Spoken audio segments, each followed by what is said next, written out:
Valentine's Day in 2018, he said the same thing. He said that to the parents of the victims inside the White House, that he would be very strong on those checks and that he would consider raising, for example, the legal age limit to purchase semi-automatic weapons from 18 to 21. He specifically mentioned having to do more reviews of people who buy guns, and then that went away. That faded after strong pushback from his party and the NRA. And so he really has to answer here what he means.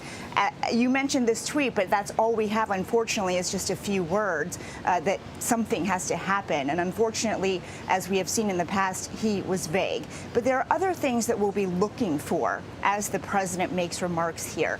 Number one, how will he respond to those claims that he is to blame for what happened in El Paso, given what we know about the shooter's motive, given the almost identical language that the gunman used in talking about the crisis at the border with regard to illegal immigration. Number two, how will he characterize this shooting? Because words matter here.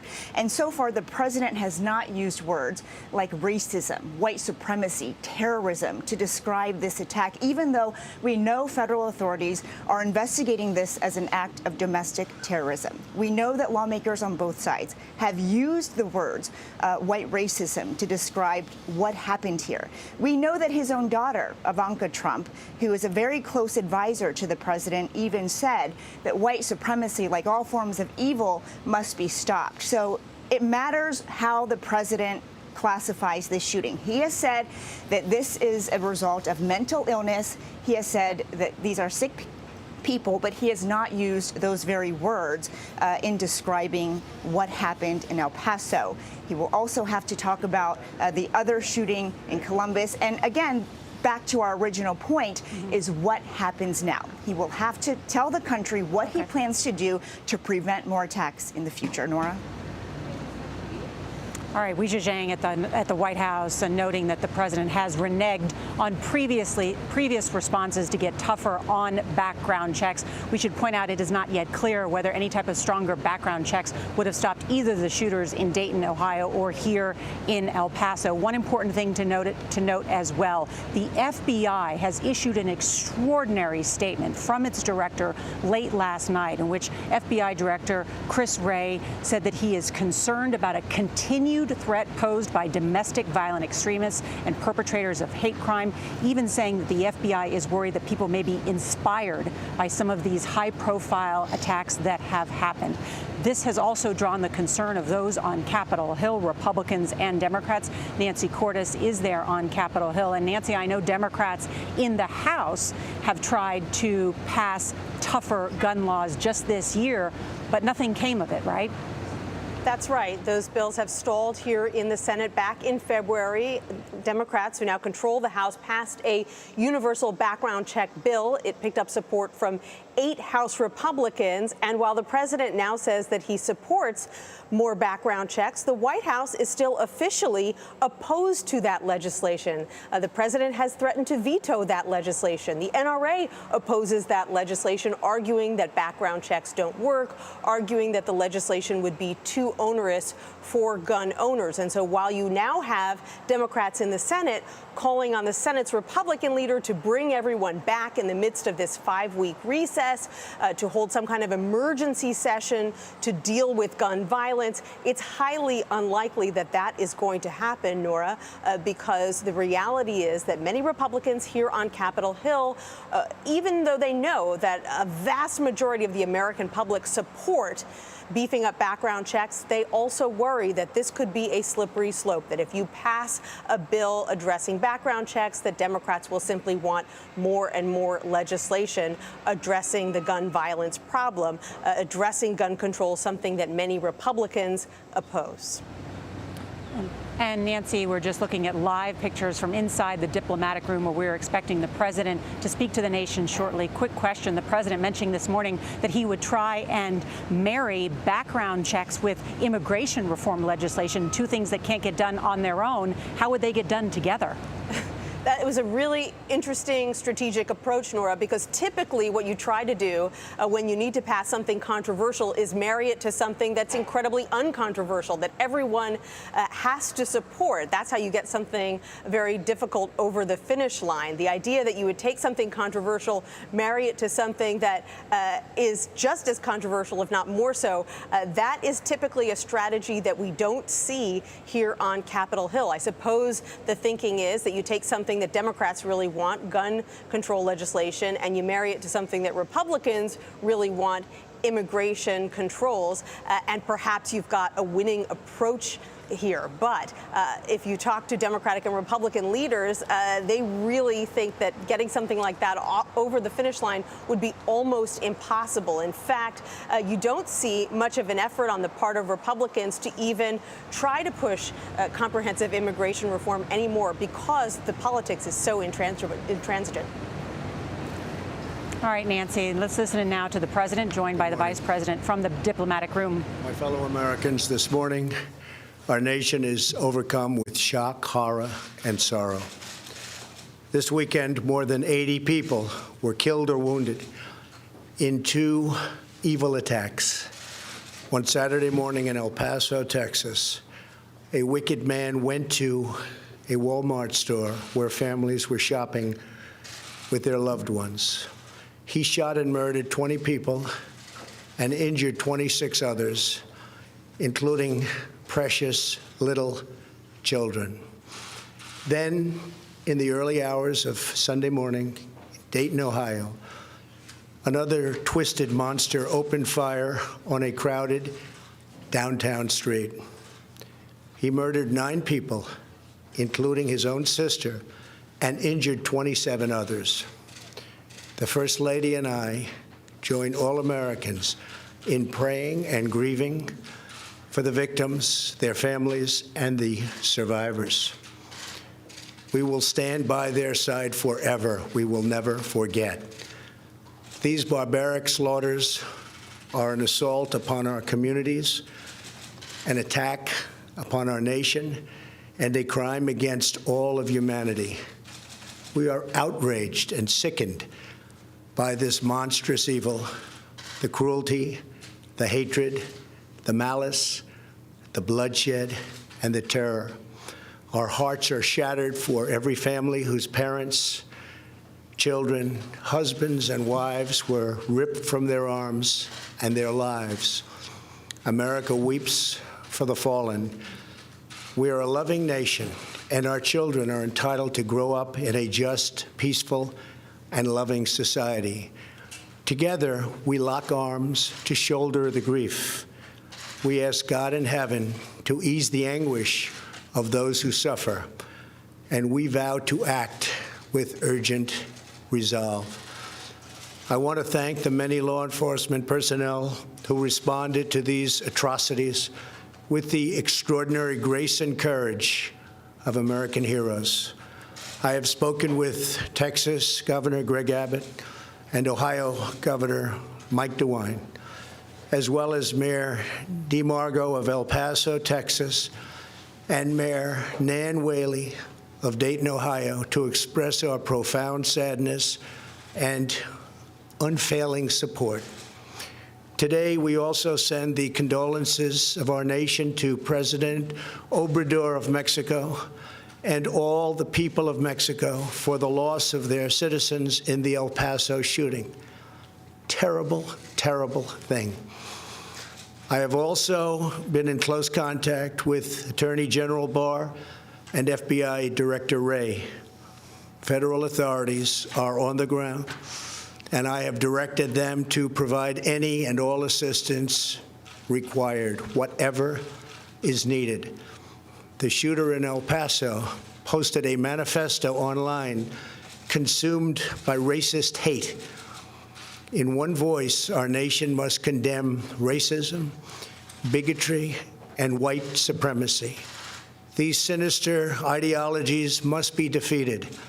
Hate has no place in America.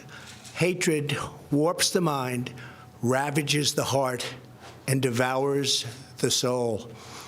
We have asked the FBI to identify all further resources they need to investigate and disrupt hate crimes and domestic terrorism, whatever they need.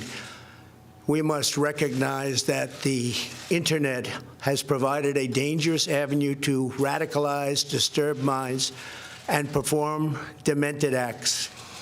We must shine light on the dark recesses of the Internet and stop mass murders before they start. The Internet, likewise, is used for human trafficking, illegal drug distribution, and so many other heinous crimes. The perils of the Internet and social media cannot be ignored, and they will not be ignored. In the 2 decades since Columbine, our nation has watched with rising horror and dread as one mass shooting has followed another, over and over again, decade after decade.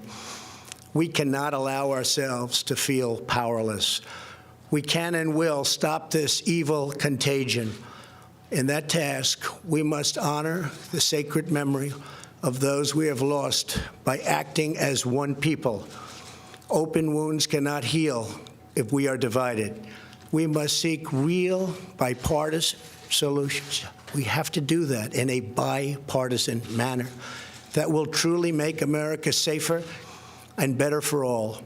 First, we must do a better job of identifying and acting on early warning signs. I am directing the Department of Justice to work in partnership with local, state, and federal agencies, as well as social media companies, to develop tools that can detect mass shooters before they strike.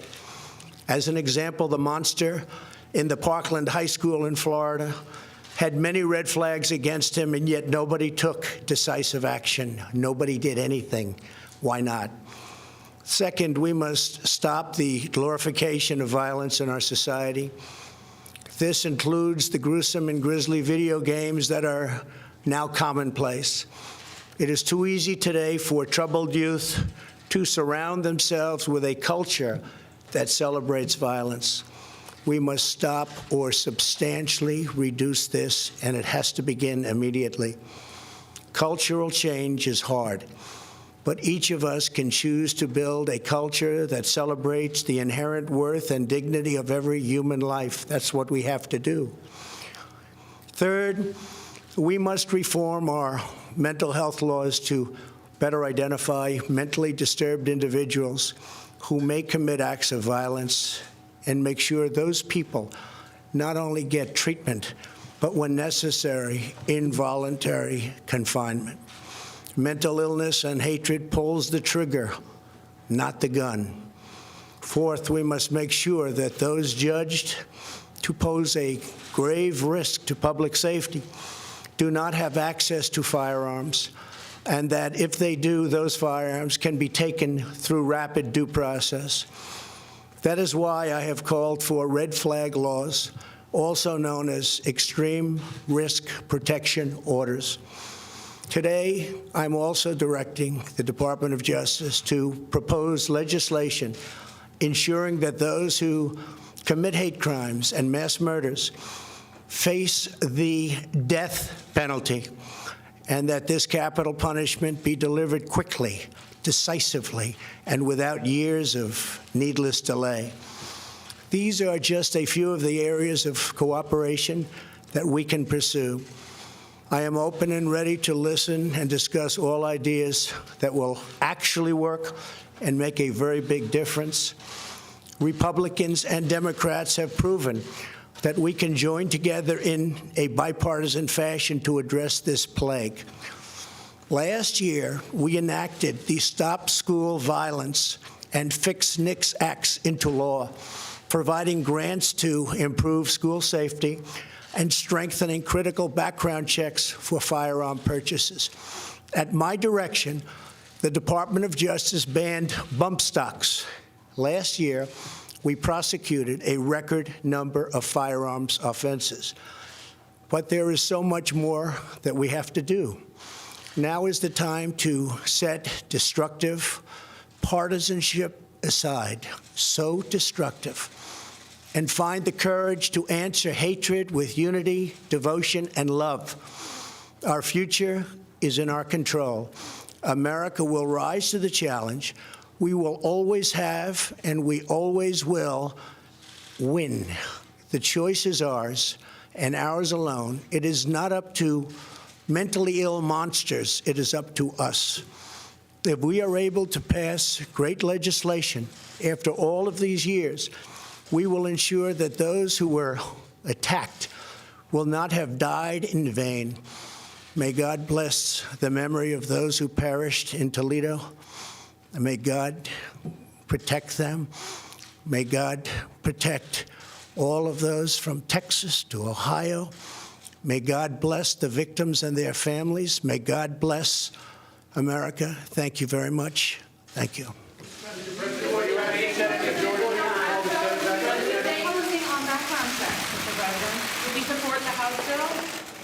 Dramatic room inside the White House as reporters try and get in a couple questions to the president. A strong statement condemning these what he called crimes against all humanity, the cruelty, the hatred, the malice, and saying that America's hearts are shattered and that America weeps for the fallen.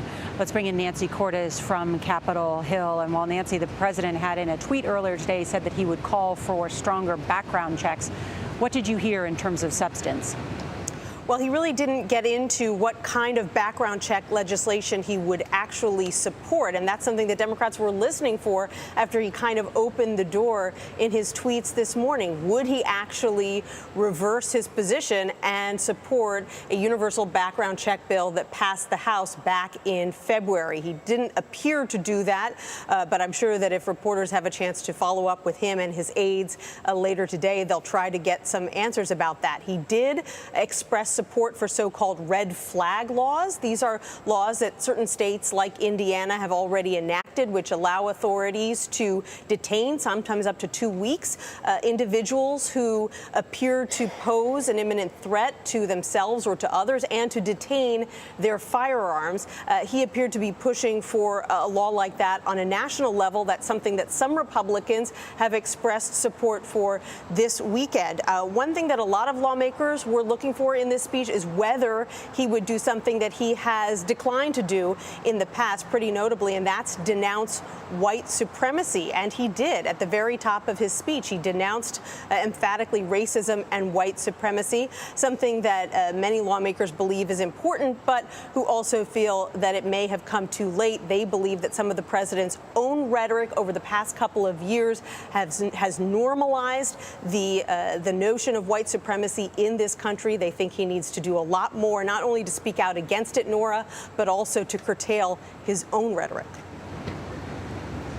All right, Nancy Cordes there on Capitol Hill with those important points about legislation. Let's bring in Weijia Zhang at the White House. And Weijia, that phrase in particular, when the president said, in one voice, our nation must condemn racism, bigotry, and white supremacy, that was a step farther than the president has taken in the past.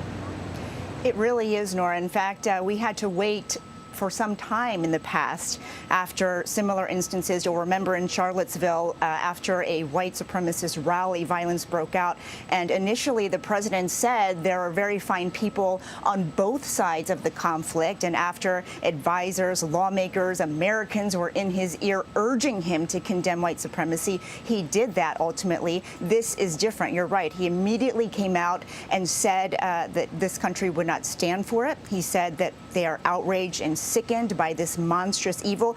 And it's important to note he directly mentioned the shooter in El Paso who denounced what he called a Hispanic invasion at the border. Of course, some of that language mirrors how President Trump has talked about the illegal immigration crisis at the border. That's why critics were so quickly to draw the link between what happened in El Paso and how the president has been talking about these migrants before. But in this case, he brought up that shooter. He said these sinister ideologies must be defeated. And he really did set a different tone than he did in the past when it comes to condemning this hate. All right, Weijia Zhang at the White House. Want to bring in David Begnaud, who is here with me. Today, what is happening here in El Paso in terms of the suspect, the investigation for the families? We're waiting to see whether or not the suspect appears in court. We're waiting to see if the feds file federal hate crime charges today. We're waiting to see if we get more information about how the domestic terrorism investigation being led by the federal authorities is going to be handled. Here at the scene, nor people continue to show up. It's quiet here. They stand to look, they stand to pray, and they stand to reflect. Yeah, it's a community still in mourning. David Begnaud, thank you so much. And our coverage will continue on our 24-hour streaming service, CBSN. You can watch it at cbsnews.com or on our CBS News app. All right, the President of the United States there addressing the nation, taking that role as consoler-in-chief to the American people in an address from the White House. And at one point, right before the speech, Weijia Zhang was speaking to Norah O'Donnell. She pointed out that words matter. Up until this very moment, the President of the United States had not used words like white supremacy, racism. Well, today he did. In one point saying during his speech, in one voice, our nation must condemn racism, bigotry, and white supremacy. These sinister ideologies must be defeated. All right, so let's bring in CBSN legal contributor Rebecca Roiphe. And Chief Justice and Homeland Security correspondent Jeff Pegues is also joining us to talk about all of this. You know, the other thing I thought was very interesting is that he called it domestic terrorism. Yeah. And he said that he wanted to give the FBI everything they needed to go after domestic terrorism. But we had talked earlier, Jeff, about the fact that the FBI does not have the resources. That's part of the problem. Well, they've had to evolve. There's been over the last, decade or so, or longer than that, really, this focus on international related terrorism, and the resources have gone to that. And now the FBI and other agencies, frankly, are in this process of evolving to address the current threat. And right now, and you've heard Director Wray say this numerous times lately, the current threat is this rise of domestic terrorism. In fact, they have 850 cases related to domestic terrorism. 40% of those are racially motivated domestic terrorism cases. And so this is an evolving focus for the FBI. So here's the question then, Rebecca. You know, the president calling it out for what it is, but the president also giving a number of rationales, if you will, as to why these things happen in the United States. And when you hear Jeff's reporting on the numbers of people who are radicalized, and I'm going to start to use that word the same way that we use that word when we're talking about Islamic terrorism, the radicalization of young white males who have carried out these heinous attacks in this country. The president pointing to video games, he pointed to mental health. But what a lot of people, and the majority of Americans, were hoping to hear is some kind of sensible gun legislation. Did you hear any of that in this speech? Well, I mean, I guess it remains to be seen what he's going to do in terms of gun legislation and how he might address some of these problems through that. I know that's very tricky politically, and he certainly didn't tip his hand in that particular way. I think it is really important to this designation of domestic terrorism, which comes from the U.S. Patriot Act, which was enacted right after 9/11. And that does enhance, while it's true that they don't have the resources, it does enhance some of the things that law enforcement could do that they would not otherwise be able to do. So it gives them some mechanisms that otherwise might be seen as invasions of privacy, like you can get some juvenile records, things like that. So that is not insignificant. And maybe what the president was saying is we need to enhance law enforcement's ability to do these sorts of things that they do with international terrorism that they're not allowed to do with domestic terrorism. That is going to be very controversial, of course, with groups like the ACLU, because it's going to involve a kind of policing of our own citizens that Americans are not used to and not comfortable with. And as you're speaking, what I'm thinking about is how the president also focused on the internet and these social media platforms and the evils of those platforms. And that's exactly what you're talking about, right? Will law enforcement be able, we used a word that you didn't like very much in our 7 o'clock, but surveil, if you will. Yes, yeah. You said that, and I, having covered law enforcement, I know that is something that they're very sensitive about. Yeah, and it's understandable. So I just wanted to make that clear. But no, I mean, if you see the commonalities, the links between all of these incidents, it is pretty clear. Many of these attackers are using the same type of semi-automatic weapon that can cause mass casualties in under a minute. Also, you're seeing their plans develop online. You see this profile of these people. Every time we cover one of these things, we know, and my team knows, that we look at their social media, find out who it is, and then go straight to their social media, because oftentimes you get a blueprint for what may be coming. And law enforcement is seeing this as well. And so when you talk about the resources, and you raise a good point, you're talking about the laws that prevent them from going harder at some of these cases before an attack occurs. Because they have a hard time stopping these things, even if they spot it online, because when you have these attackers, they have to take steps to carry out the attack before law enforcement can really open up a case and take action. Like if this had been an international website, FBI would be on it. They would be reading it in real time. And so that wasn't happening. And I hear the president saying we should try to be doing something similar to that in these kinds of cases. That seems, from a law enforcement perspective, so smart. From a constitutional rights, civil liberties perspective, somewhat troubling. So how you marry those two things, how you fix it, is probably a bunch of people in the Department of Justice are trying to figure out what to do. Right. We have Nancy Cordes is standing by on Capitol Hill. Nancy, we heard the president talk about the need for bipartisan support for solutions. But he didn't bring up the background checks that he brought up in his tweet. Not that that has bipartisan support, but it certainly has wide-ranging support in this country, whether, it's among gun owners or non-gun owners. Most of this country agrees that some sort of enhancement in the background check system needs to occur. In fact, as I'm sort of looking at the list of things that he brought up, maybe mental health intervention has bipartisan support, but did you hear a lot of things that would have bipartisan support?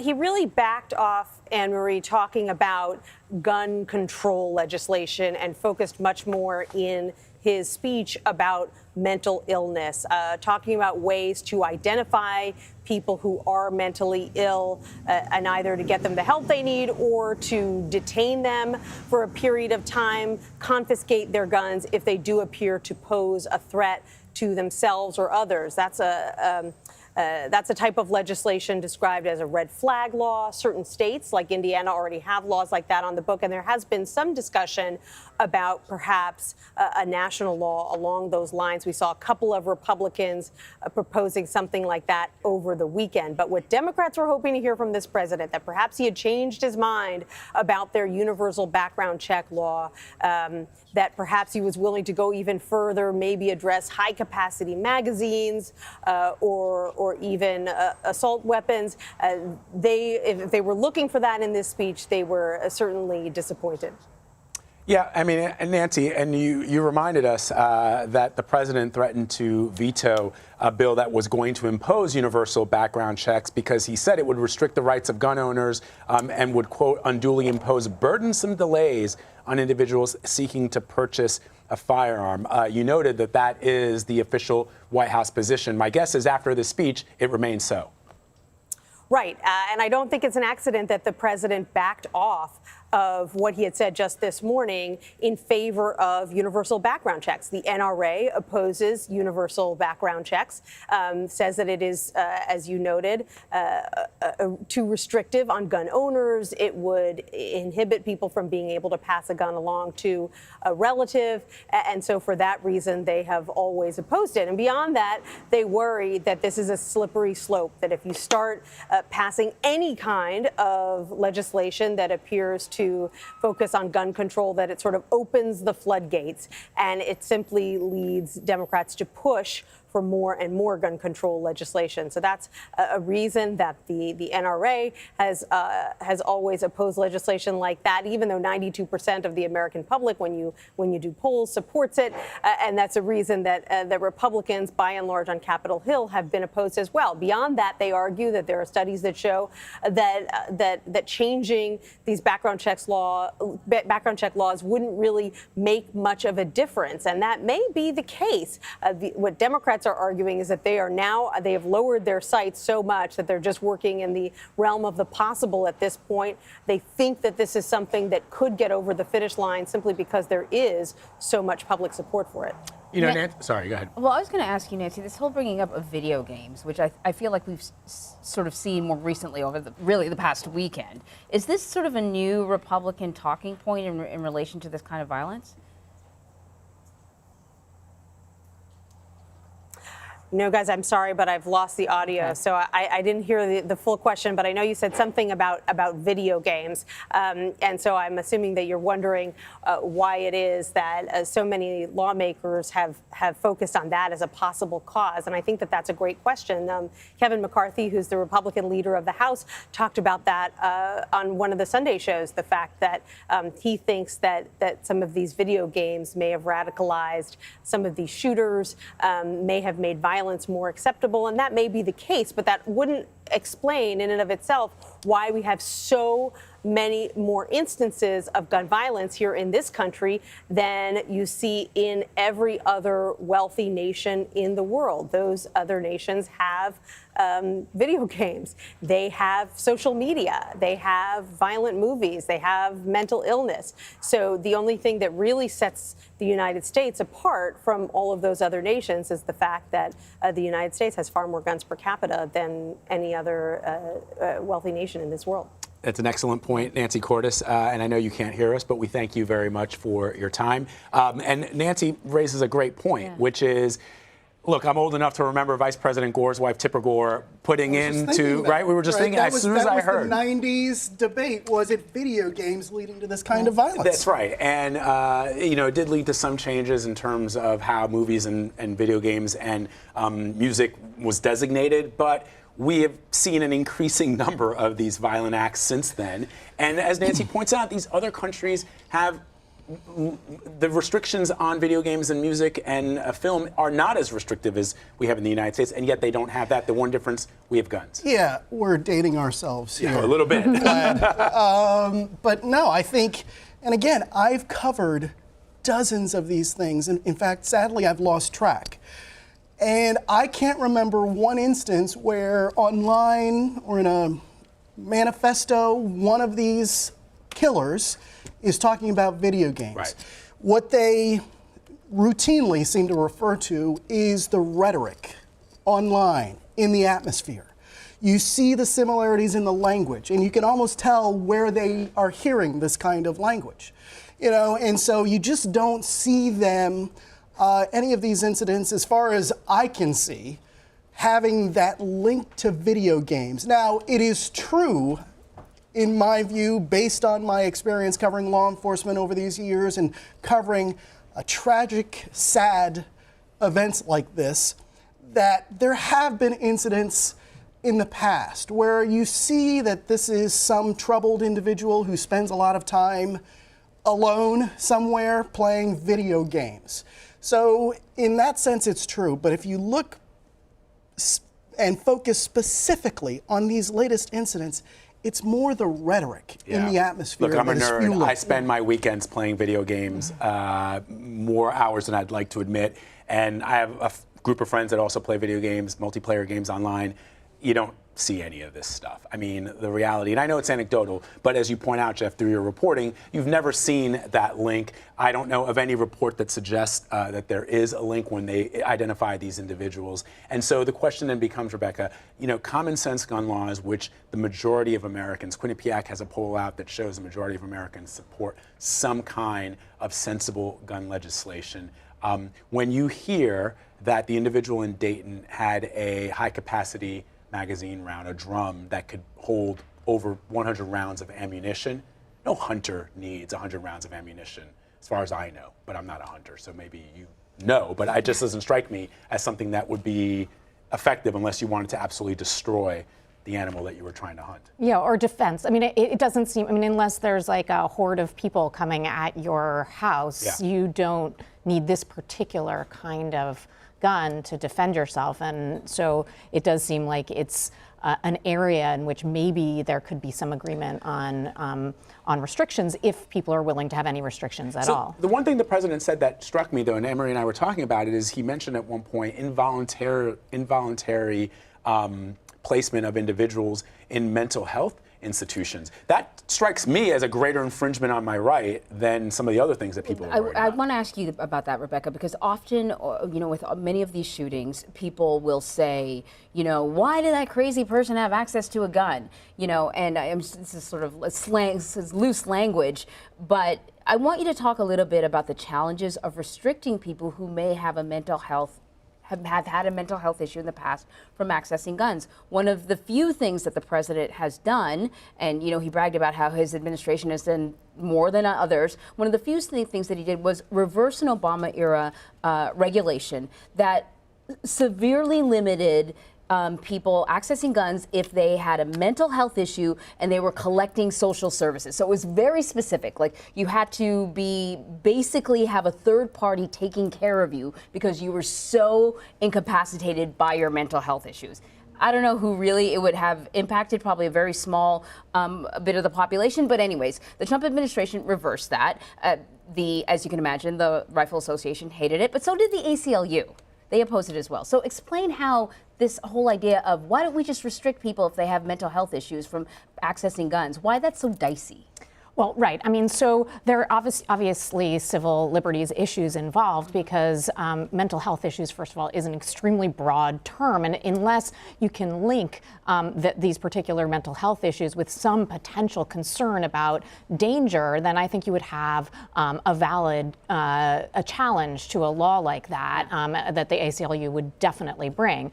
Racism is not a mental issue. In other words, somebody who posts a racist ideology manifesto online.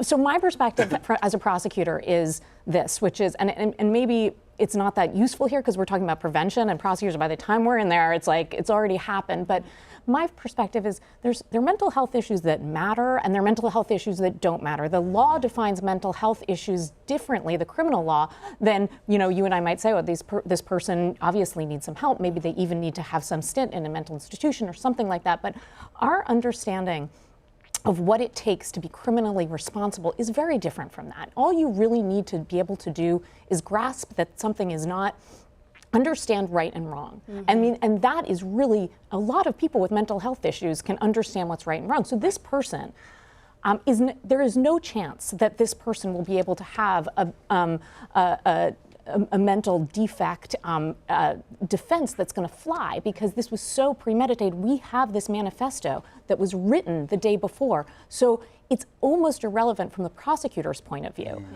these mental health issues. But that's a different question from like, okay, well, in advance, can we try to keep guns out of these people's hands? There are some ways that you could do it, I think, and it would still be okay, but you would have to be careful. Jeff, I understand obviously racism is not a mental health, hate is not a mental health issue, but if you look at the Dayton case, where we don't know, the details are just kind of emerging. We're hearing that in high school he had this hit list and, a list that he hated, but that was high school.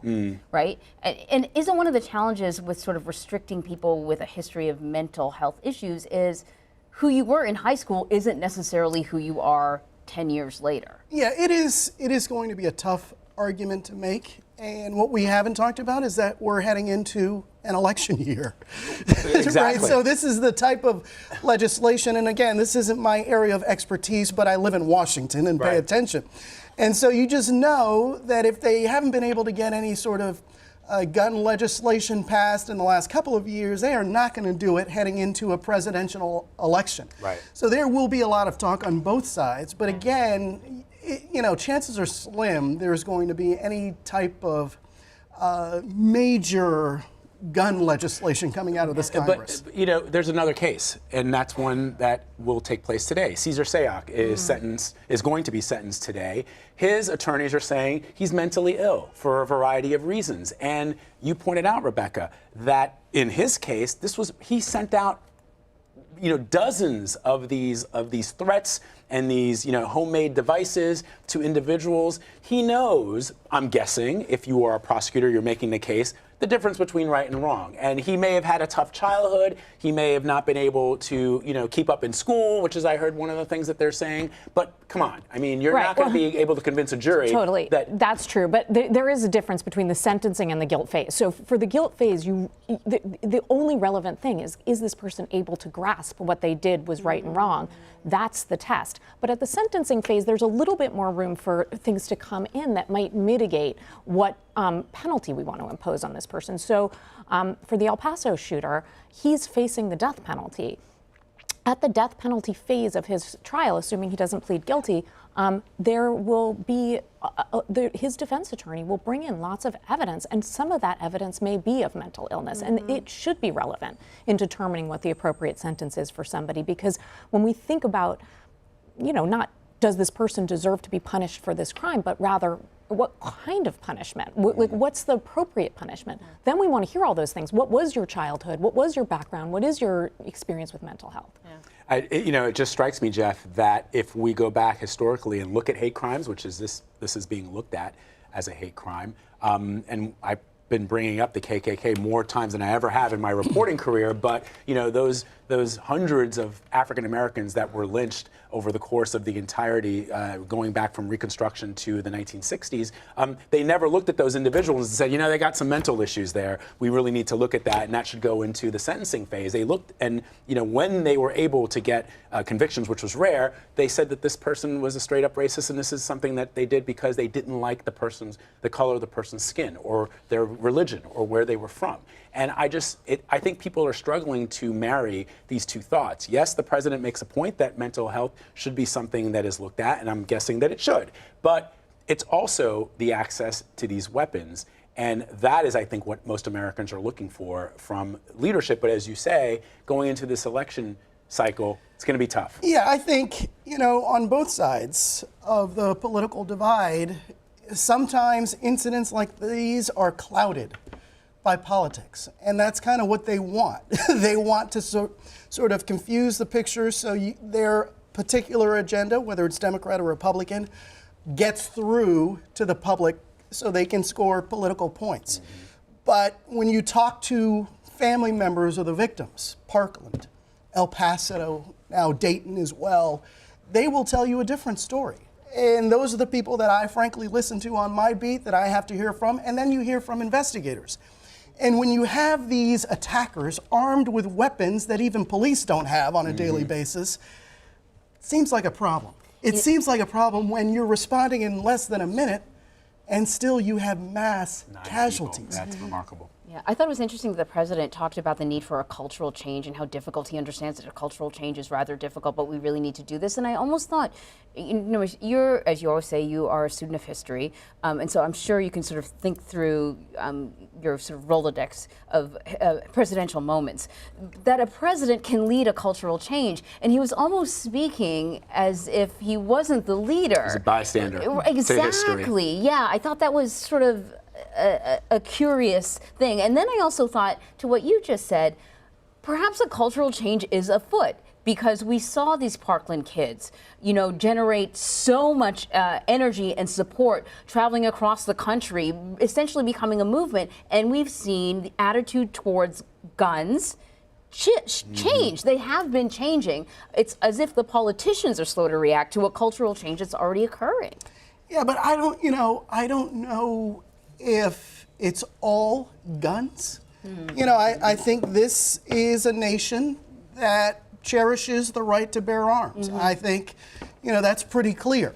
So I don't know if it's all guns. I think there are many parents of victims in Parkland who will say that no, it's not all guns. It's these semi-automatic killing machines is what they will say, that nobody's going to use that to go hunting. Right. And so, should there be a cultural change? Well, based on my experience and how many of these things I've covered, and it gets hard trying to keep together how many lives have been lost in this one, how many people have been injured in this one, there's something wrong and something needs to change. Let's before we let both of you go, talk about something that we were talking about earlier, which is the number of people that were killed in Chicago this weekend.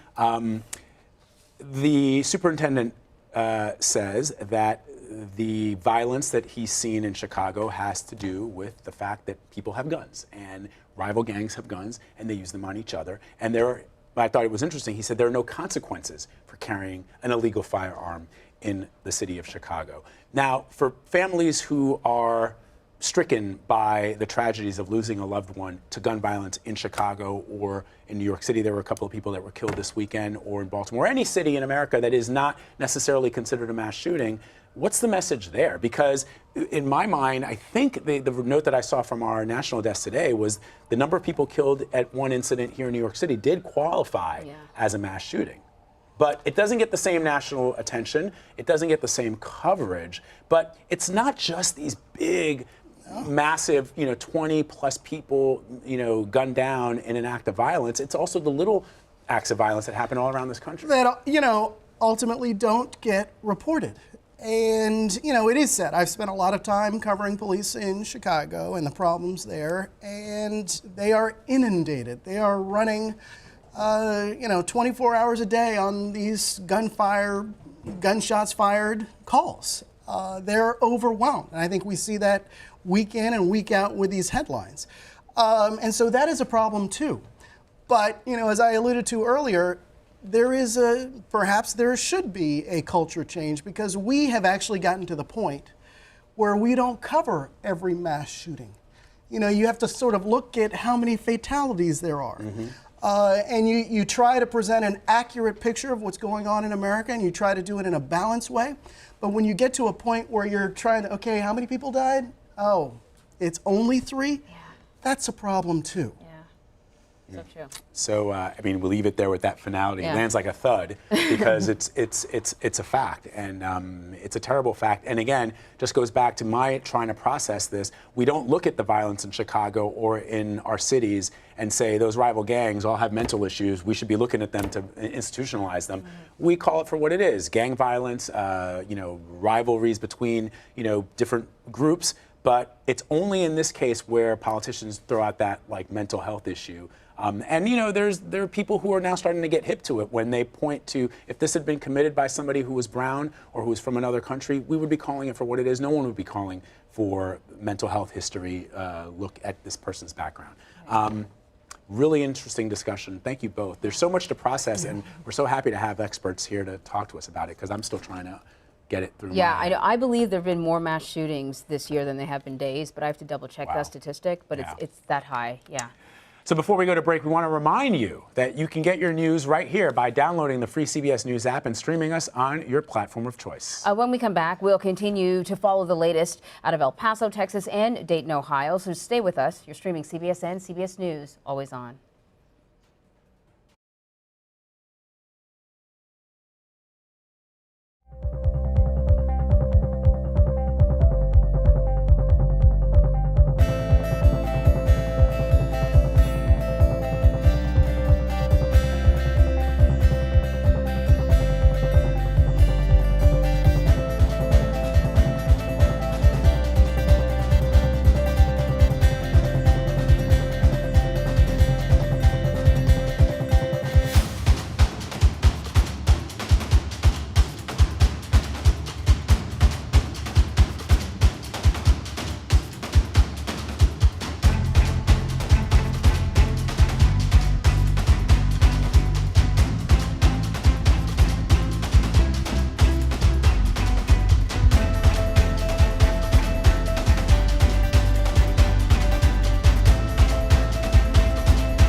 Tributes and memorials are pouring in for the 29 people shot and killed in El Paso and Dayton over the weekend.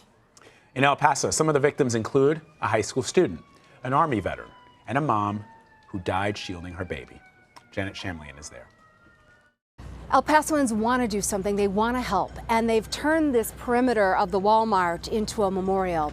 We are now hearing more about the victims. They came from different countries, they spoke different languages, but the stories we're hearing are about what they had in common. And that is a love for family, and in many cases, putting themselves in harm's way to save the life of a loved one. We need to love one another again. This was El Paso Sunday night. Hundreds sharing collective grief, including El Paso Congresswoman Veronica Escobar. I never imagined this would happen here. But when you use the power of words to divide people, when you use it to make one group hate another group, there is going to be violence. Mourners celebrated lives gone too soon. 15-year-old Javier Amir Rodriguez played soccer and would have gone back to school in a few weeks. Multiple Mexican nationals were killed. So was 86-year-old Angie Englesby, who spoke to her son on the phone just minutes before the shooting. 60-year-old Army veteran Arturo Nino Benavides died while paying at the register as his wife waited outside. Jordan and Andre Anchado had just celebrated their one-year wedding anniversary. Family members say the 25-year-old mom of 3 appears to have died shielding and ultimately saving their 2-month-old son. And he's got 2 broken fingers, a couple of bruises, but he's alive, obviously from the heroics of both his mother and his father that paid the ultimate sacrifice, as any parent I'm sure would. Maribel Latin was fundraising with her daughter's soccer team outside Walmart when the gunman opened fire. He shot 8 more rounds, and all I could say is, God, please take care of my children. She was shot twice, later finding her daughter and the other girls safe after bakery workers hid them inside. Children their ages, no children in any world should see things like that. They shouldn't. There are random acts of kindness in every direction. Blood centers so overwhelmed, they ask people to stop coming. And at the hospital here, people showing up around the clock with food for the staff and for families of the victims, people they didn't even know. Vlad and Marie. Janet, thank you very, very much. So here's a live look at Dayton, Ohio, where in less than 10 minutes, officials are expected to hold an update on the investigation into the mass shooting there. But first, let's bring in CBS This Morning lead national correspondent David Begnaud, who joins us now from El Paso, Texas. It looks like, is this the gentleman that you had spoken to us about before, David, the guy who makes those that is him. crosses? It's a somber, but I'm sure very appreciated tradition now that he has endeavored. It absolutely is. His name is Greg Zanis. He's from Chicago. He builds the crosses at home and drives through the night and has been here. We saw him here at about 4 a.m. He's planning. You see he's got about 18 to 19 crosses already on this side of his truck that are ready to move. He will take and place them at the crime scene, as he has done at so many crime scenes around the country. I'd like to talk to him. Greg, keep working as we do the interview. Don't let me stop you. Why do you do this? I'm doing this to make this a family here today. And I'm asking people to come out and write a message to these families from your heart. So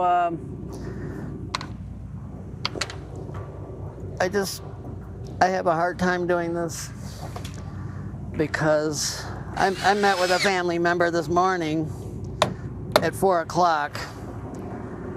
And it just gives me drive, just saying that there was a family member here, and I've talked to several family members. I have a bigger list than you guys got, of course. More than 20,000 people crosses, call me right? Immediately. Haven't you done more than 20,000 crosses? I've done 26,810 crosses right now, and doing another 9 tomorrow. I've seen you at the Pulse nightclub in Orlando. I've seen you at the synagogue in Pittsburgh. Now I see you here. You've been to so many of them. What got you started on this?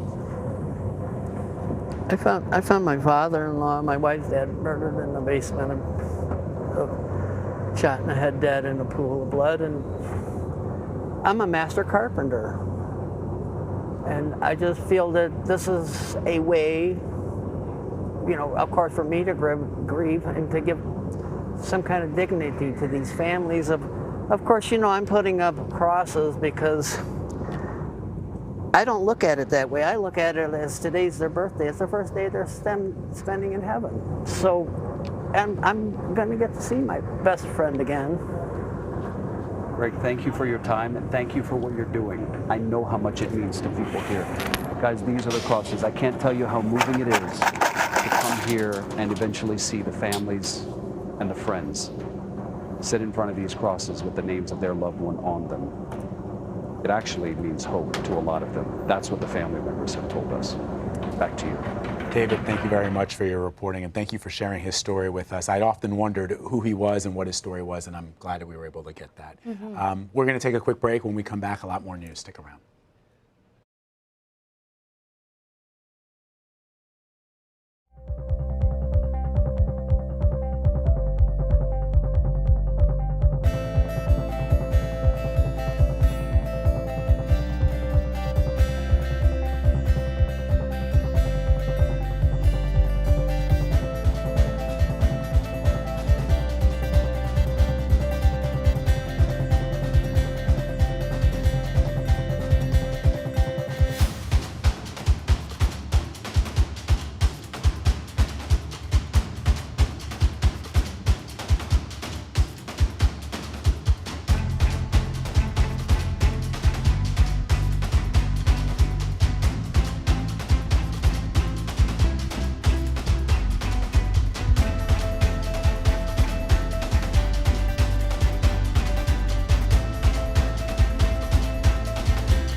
She has brought us the world. It is a new day here in this country. And told America's most important stories. How does a government shutdown affect national security?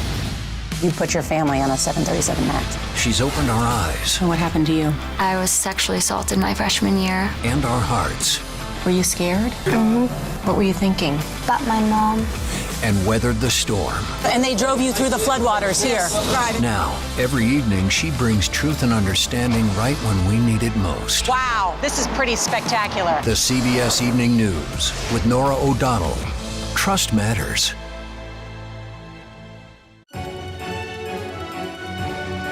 Hi, everyone. I'm Anne-Marie Green. I'm Vladimir Duthier.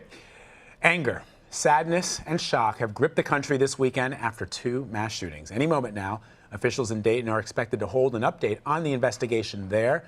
When that happens, we will bring you there live. Here's what we know so far about the murders in Dayton and in El Paso, Texas.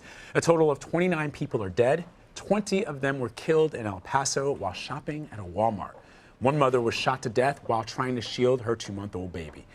9 people were killed in Dayton outside a bar on a busy Saturday night. Among the dead, the sister of the gunman. The young men who allegedly carried out these attacks did have some things in common. Both were in their early 20s. Both used AK-47 style rifles, which they bought legally. According to classmates, the Dayton shooter, who was killed by police, had a hit list in high school. He also reportedly had a rape list against women. The alleged El Paso shooter, who was captured alive, allegedly wrote a manifesto explaining his actions. He appears to have been radicalized as a white nationalist. President Trump addressed that in his remarks earlier today.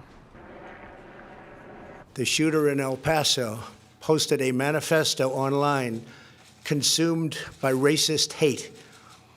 In one voice, our nation must condemn racism, bigotry, and white supremacy. These sinister ideologies must be defeated. Hate has no place in America. Hatred warps the mind, ravages the heart, and devours the soul. We have asked the FBI to identify all further resources they need to investigate and disrupt hate crimes and domestic terrorism, whatever they need.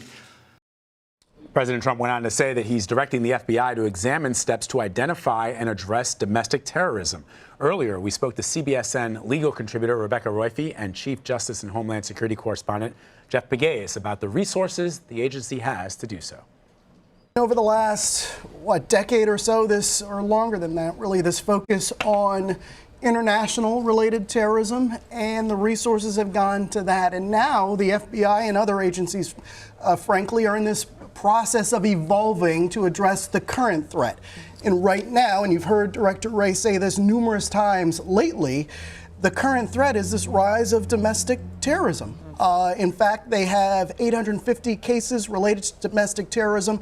40% of those are racially motivated domestic terrorism cases. And so this is an evolving focus for the FBI. So here's the question then, Rebecca. You know, the president calling it out for what it is, but the president also giving a number of rationales, if you will, as to why these things happen in the United States. And when you hear Jeff's reporting on the numbers of people who are radicalized, and I'm going to start to use that word the same way that we use that word when we're talking about Islamic terrorism, the radicalization of young white males who have carried out these heinous attacks in this country. The president pointing to video games, he pointed to mental health. But what a lot of people, and the majority of Americans, were hoping to hear is some kind of sensible gun legislation. Did you hear any of that in this speech? Well, I mean, I guess it remains to be seen what he's going to do in terms of gun legislation and how he might address some of these problems through that. I know that's very tricky politically, and he certainly didn't tip his hand in that particular way. I think it is really important to this designation of domestic terrorism, which comes from the U.S. Patriot Act, which was enacted right after 9/11. And that does enhance, while it's true that they don't have the resources, it does enhance some of the things that law enforcement could do that they would not otherwise be able to do. So it gives them some mechanisms that otherwise might be seen as invasions of privacy, like you can get some juvenile records, things like that. So that is not insignificant. And maybe what the president was saying is we need to enhance law enforcement's ability to do these sorts of things that they do with international terrorism that they're not allowed to do with domestic terrorism. That is going to be very controversial, of course, with groups like the ACLU, because it's going to involve a kind of policing of our own citizens that Americans are not used to and not comfortable with. And as you're speaking, what I'm thinking about is how the president also focused on the internet and these social media platforms and the evils of those platforms. And that's exactly what you're talking about, right? Will law enforcement be able, we used a word that you didn't like very much in our 7 o'clock, but surveil, if you will. Yes, yeah. You said that, and I, having covered law enforcement, I know that is something that they're very sensitive about. Yeah, and it's understandable. So I just wanted to make that clear. But no, I mean, if you see the commonalities, the links between all of these incidents, it is pretty clear. Many of these attackers are using the same type of semi-automatic weapon that can cause mass casualties in under a minute. Also, you're seeing their plans develop online. You see this profile of these people. Every time we cover one of these things, we know, and my team knows, that we look at their social media, find out who it is, and then go straight to their social media, because oftentimes you get a blueprint for what may be coming. And law enforcement is seeing this as well. And so when you talk about the resources, and you raise a good point, you're talking about the laws that prevent them from going harder at some of these cases before an attack occurs. Because they have a hard time stopping these things, even if they spot it online. Because when you have these attackers, they have to take steps to carry out the attack before law enforcement can really open up a case and take action. Like if this had been an international website, FBI would be on it. They would be reading it in real time. And so that wasn't happening. And I hear the president saying we should try to be doing something similar to that in these kinds of cases. That seems, from a law enforcement perspective, so smart. From a constitutional rights, civil liberties perspective, somewhat troubling. So how you marry those two things, how you fix it, is probably a bunch of people in the Department of Justice are trying to figure out what to do. CBS This Morning lead national correspondent David Begnaud is in El Paso, and he spoke to a man who barely escaped being shot. I got my gun. My busting guns in Walmart right now. AK, somebody's got shot. We've bleeped the profanity, but you can only imagine what was going through the mind of 26-year-old Army Specialist Alden Hall. He says he was standing in the produce aisle near one of the exits, heard the gunfire, ran toward the door, and saw the gunman lift his weapon and smirk. When you turned and took off, how quickly after that did you hear gunfire? Approximately 4 seconds after, and it hit the guy next to me. How close was the man next to you? Within arm's length. Did he survive? The first shot, yes, but not the second shot. He took cover between the aisles of food. He turned back to help, but he realized it was too late. It was fight or flight at that time. I just had to leave because I knew he was gone. He says he bolted for the closest emergency exit. Other people were hiding under tables as bullets flew by them. Once outside, Hall says people were frozen in place, trying to keep calm. Others were attending to the wounded. They were being taken out in the carts. It was like back to back to back. Prosecutors say they will seek the death penalty for 21-year-old Patrick Crucius, seen here in surveillance photos walking into the Walmart with a rifle in hand. In a racist manifesto he allegedly wrote, Crucius expressed support for the Christchurch, New Zealand shooter and denounced the increasing Hispanic population in Texas. We're going to do what we do to terrorists in this country, which is deliver swift and certain justice. Alden Hall says he regrets not having his gun on him that day because he felt like he could have done something to intervene, and he's thinking about next time. I didn't think that I would need an assault rifle or a bigger handgun, but after seeing that yesterday, all things are possible. Are you planning to buy a bigger weapon? This is an open carry state, so most definitely. All right, let's turn now to that mass shooting in Dayton, Ohio that David mentioned, which, let's just point out again, happened less than 24 hours. I believe it was 13 hours after the mass shooting in El Paso. Yeah, last night hundreds of people attended a vigil in honor of the 9 people killed and 27 others who were hurt. During the vigil, Ohio Governor Mike DeWine's remarks were interrupted by chants of "do something." Mola Lengi is in Dayton. All I can hear is the screams of those people, and I'll never forget that. Gavin Ivey was listening to music with friends Saturday night when the rapid gunfire began. What the? There was a shot that went about 3 feet to the left of my head. I mean, like, my heart sank. Like, I thought I was going to die. You saw people falling around you? Yes. This surveillance video shows the moment people near the shooter ducked for cover or ran. We got shots fired. We got multiple people down. Mass chaos and soon carnage all around. Police say the... Taking now to Dayton, Ohio, where authorities are updating on the shooting there that left 9 people dead. Commissioner Chris Shaw, from the Dayton Foundation, Michelle Lovely, obviously Chief Richard Beal, Fire Chief Payne. I have a thing of accidentally demoting people sometimes, so I'm trying to do better. And Dayton City Commissioner Jeff Mims. We've had a busy morning this morning, just, been very impressed with the outpouring of the spirit of the community last night. Folks coming together in the Oregon District. The Oregon District is open. A lot of you who may not be from here will talk about how the Oregon District seems closed. Just a point of reference. It's a local-owned businesses, and so a lot of those local-owned businesses close regularly on Sunday and Monday. That is very typical for them. So if you're a regular in Dayton, you know which restaurants are open on Monday and which ones aren't. And the majority of them, that's their weekend. So I want you to make sure in your coverage. I've heard a couple of times when folks have said, well, they say it's open, but it seems to be closed. It's because it's Sunday and Monday. I know some of the places are planning on opening just because of this on Monday, even though they're normally not open. But we are respecting what they have to do to go through as local businesses. I'm going to turn it over to Chief Beal next to just give an update. There's not much movement on the investigation this early, but wanted to see if he had any, give him some time for some comments this morning. Thank you. Well, thank you, Mayor. I do have just very brief update. I want to remind you that we are less than 36 hours into this incident and its investigation.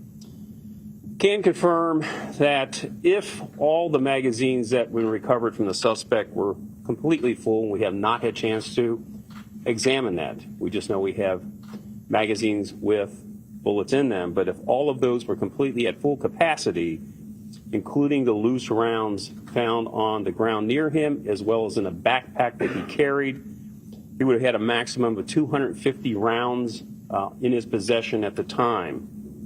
We can confirm at least 41 spent shell casings from his weapon based on their location and his path of travel.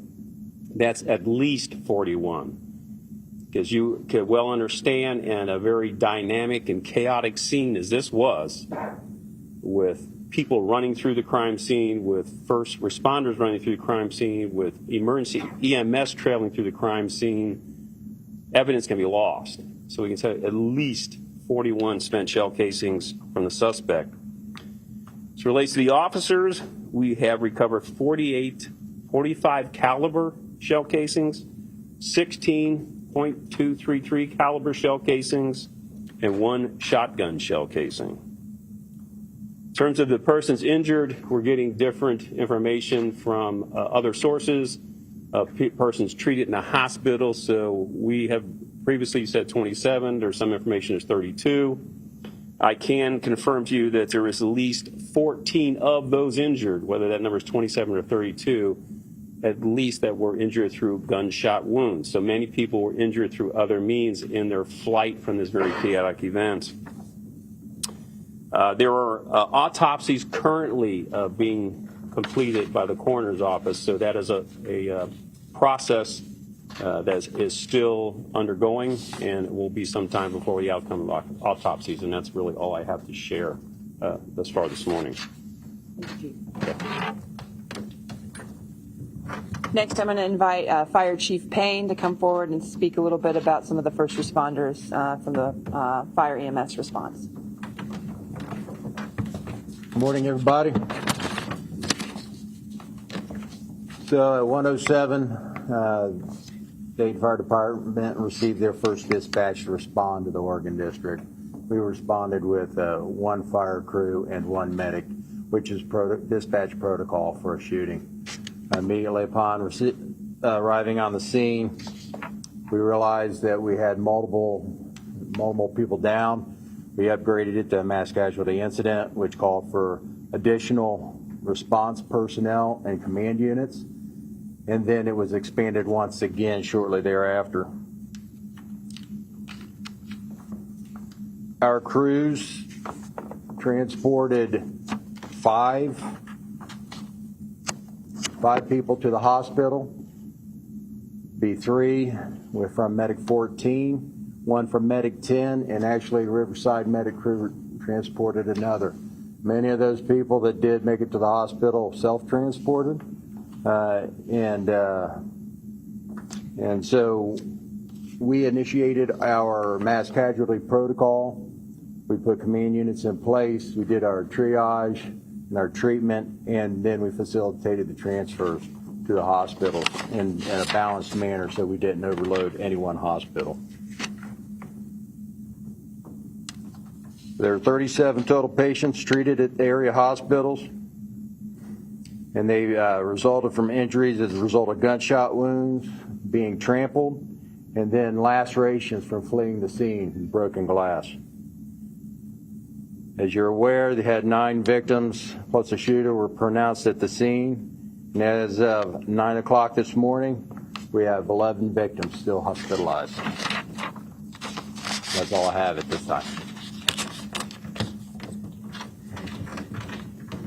Thank you, Chief. Next, I'd like to invite Michelle Lovely to come forward to talk a little bit about what we're doing with the funds for the victims' families and those that have been affected by this incident.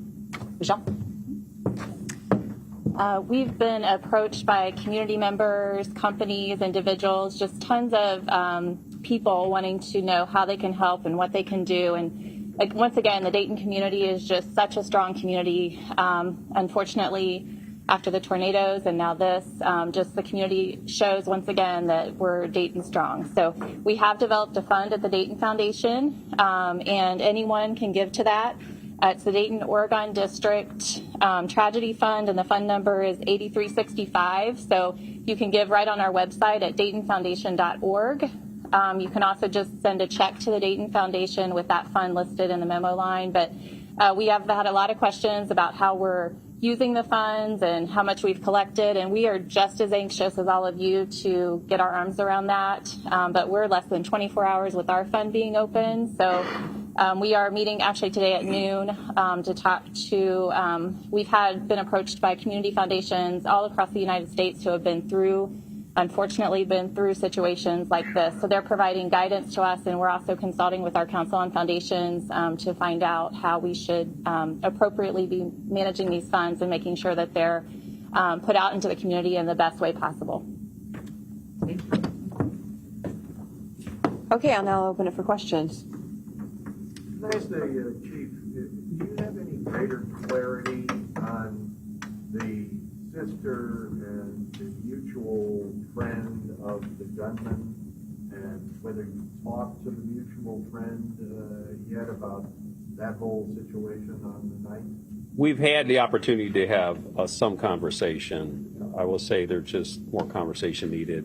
I will not say at this point we have clarity of the entirety of that relationship. Chief, you talked about how the three of them have separated at some point.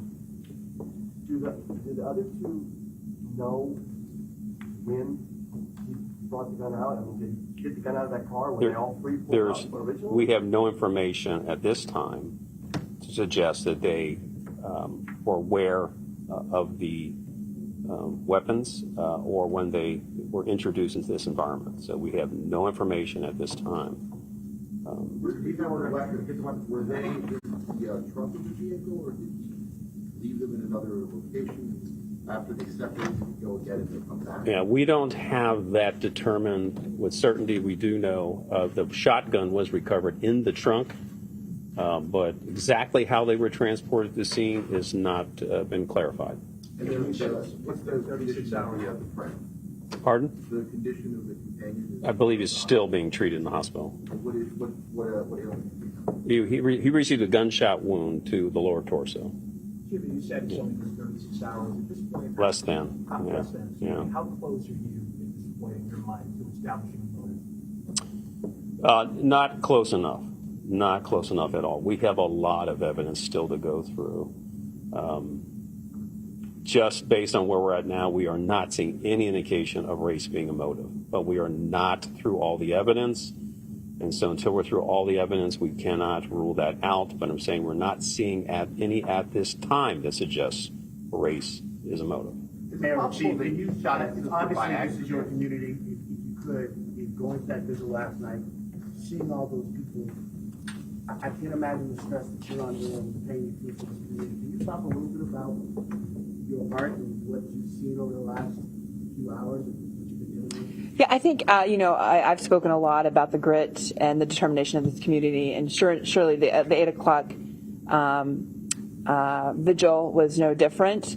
Grieving is a process, and as the chief said, we're probably 35 hours into this process. But I have no doubt that this community and its resilience and its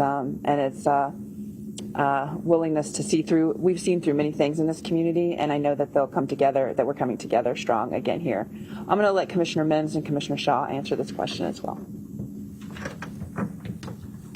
It's very interesting. First of all, thank you all for being here. Very interesting to see such a sea of so many people who had their hearts showing on their sleeves. Those who were concerned about the 9 victims, which I think was uppermost in terms of everyone's mind, thinking about them and thinking about their families. having some of the ministers say some of the kind of things that they said that help people understand our reasons for being here.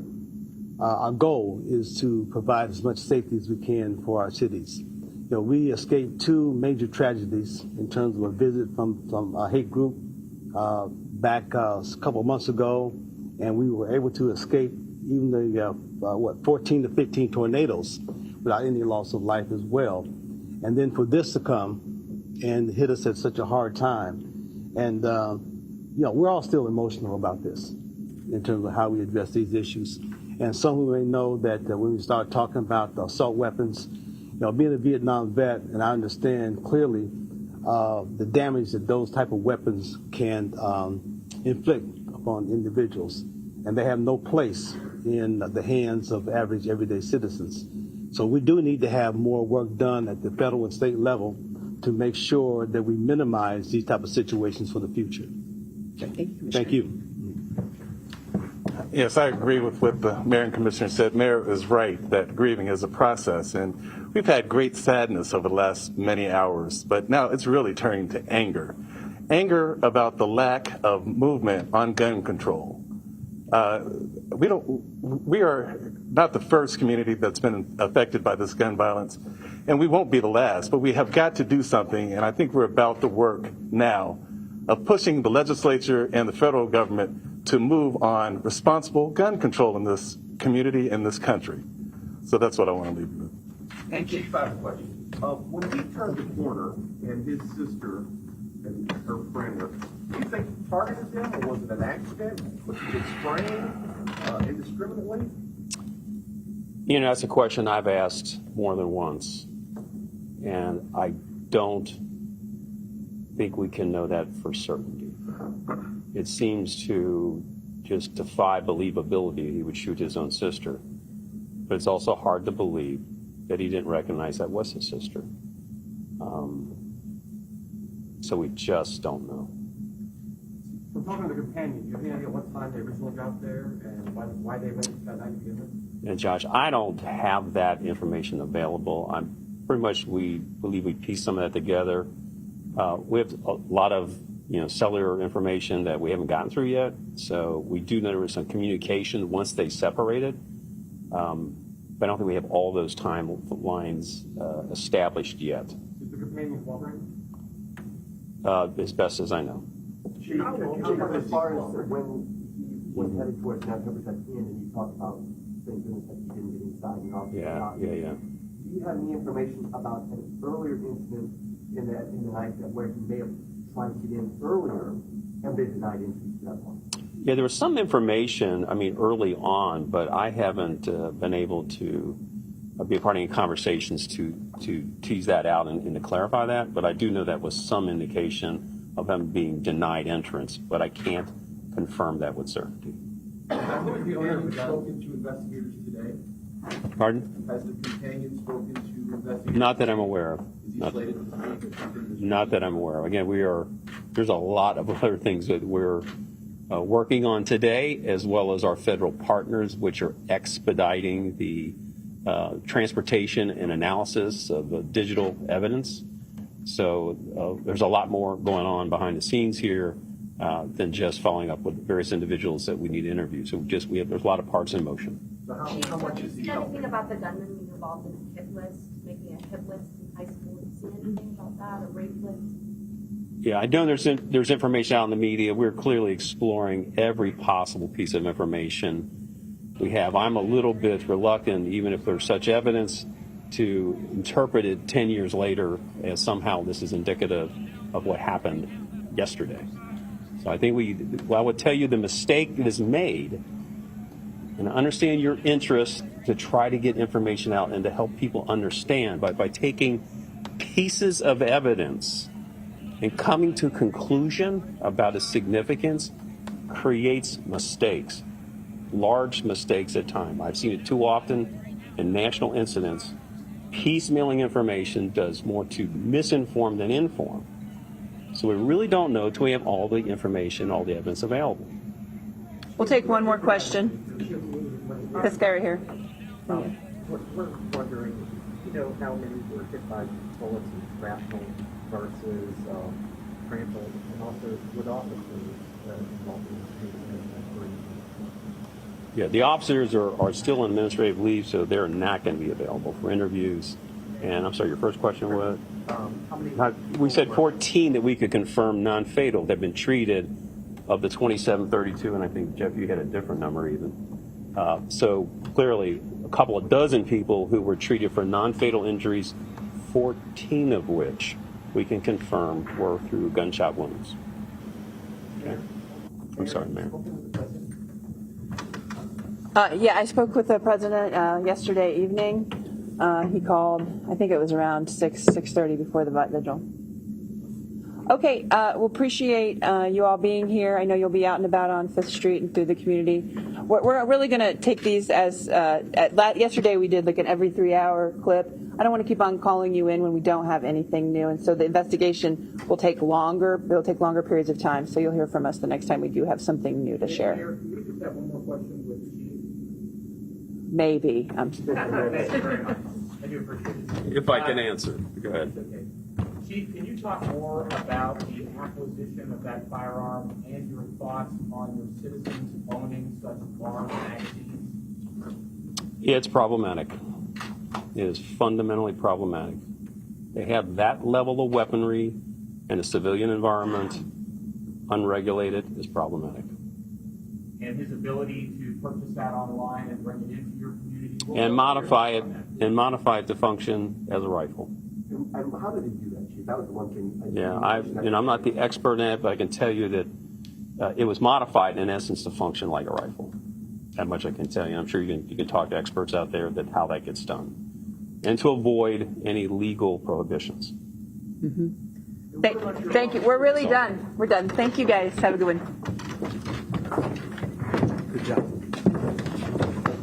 All right, you've been listening to an update given by officials in Ohio, Dayton, Ohio specifically, and the mayor of that community, Nan Whaley, along with the chief of police, all giving an update on the weekend's events. One key question, did the shooter know that his sister was in that bar when he opened fire? The police not very clear if they knew she was there or if it was just by coincidence. 14 people being treated for gunshot wounds that were injured in the wake of that shooting. And then you just heard the chief of police saying in an answer to a question about the high-capacity magazines and the weaponry that the shooter had, the chief saying that it was problematic that he had that level of weaponry in a civilian environment. Also, Mayor Whaley saying that she did speak to President Trump yesterday evening. We're going to continue to follow the events in Dayton, Ohio, as well as in El Paso, Texas. Still to come this hour, the weekend's events have law enforcement looking at how they can better stop domestic terror attacks before they happen. Our own Jeff Pegues will have much more on that. Stay with us. You're streaming CBSN, CBS News, always on.